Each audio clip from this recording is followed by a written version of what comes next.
Isang makulimlim na hapon mga karwan. Marcos Carwas, Albert, Leroy, Richard Lee, Sir Giovanni. Ngayon, ang gagawin po natin video tutorial kung paano mag-check ng turbo fan.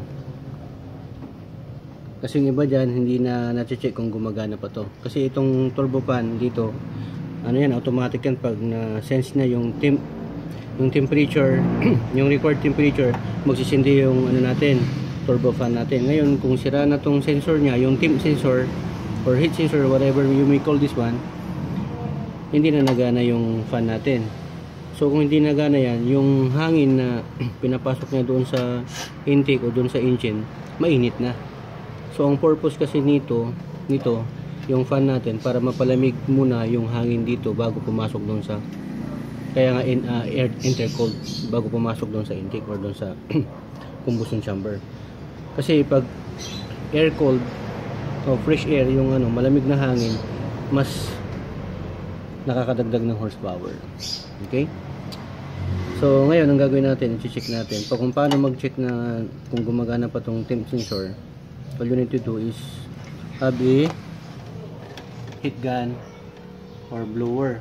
Ngayon, kung wala kayong heat gun or blower, kung meron kayong lighter, painitan nyo lang to, itong mismong kwitan nito. Huwag dito sa may wire, dito nyo yung papainitan. Pero siguraduhin nyo na pagpapainitan nyo to, nakasindi sa on yung susian ninyo, para na sa ganun dumadalo yung kuryente. Okay, so tatry natin, papasok natin yung socket. Kasi mamaya painit tayo ng painit dito, hindi pala nakalagay yung socket nya, o di talagang hindi gagana, di ba? Yung mga iba dyan, upa hindi gumagana, yung pala hindi nakalagay yung socket. Just to make sure din na dapat yung socket nyo ay walang corrosion o hindi corroded, tsaka hindi siya naglulos. Kasi minsan pag naglulos din yan, hindi din siya kumokonect, walang flow ng current. Okay, dalawang socket yan, ito yung socket para sa sensor mismo, at ito rin yung socket papunta ng fan mismo, yung turbo fan. Dalawang socket yan, dapat i-check nyo yan.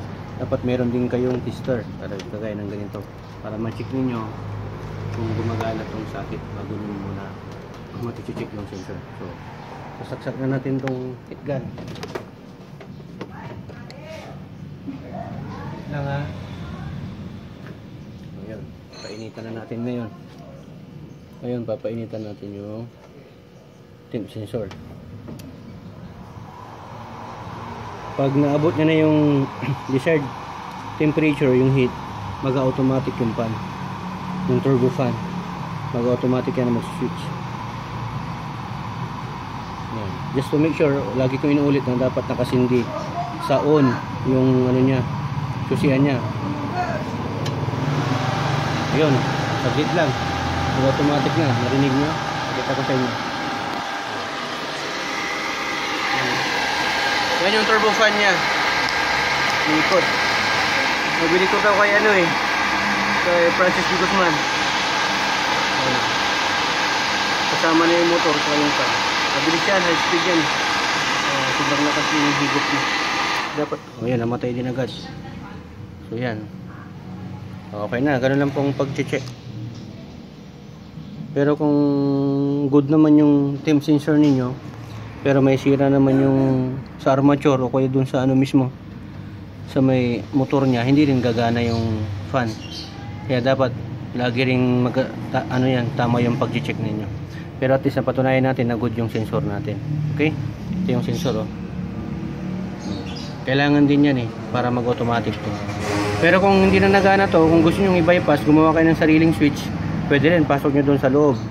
Pwede kung gusto nyo ano, i-switch nyo, pwede rin yung patayin. Ang disadvantage lang yung baka makalimutan ninyo, maubos yung baterya ninyo, at saka ito iinit to, magme-melt dito, masusunog dito sa ano nya,